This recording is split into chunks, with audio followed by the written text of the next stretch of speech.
Ay, wow, may pa-intro. So, hi, it's me, your TikTok affiliate. So, this will be my first ever landscape video here on TikTok with voiceover. Ang dami kong parcel na dumating, kaya naman samahan niyo ako at tayo'y mag-unbox. So, I discovered this brand here on TikTok and I also checked if it is FDA approved bago pa ako mag-request ng free sample sa kanila, and yep, it is FDA approved. So, they sent me samples, and since I am not a user of this product and this will be my first time, I did my research first. And nashook ako sa dami ng reviews niya here on TikTok.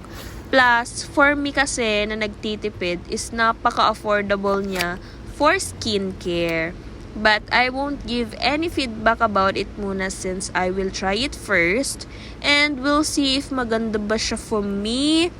Maybe after few weeks, i-reveal ko, diba? So, if hindi ka pa nakaka-follow sa account ko, baka naman lately kasi ang dami kong pimples na nagsilabasan and yung mga marks niya hindi pa din natatanggal. So yun, share ko lang. Sana mag-work tong product na to sa akin. And if gusto nyo ding i-try, affordable lang naman, I will link it in the yellow basket below. Natutuwa ako habang nagvo-voiceover kasi first time talaga mag-upload ako ng video na naka-landscape. So, bakit nga ba?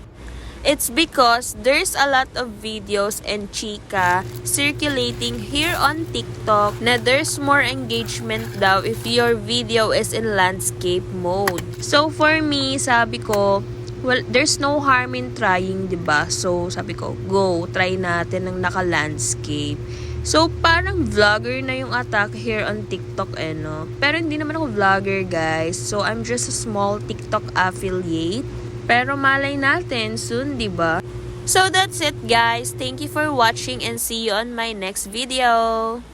Vlogger yarn?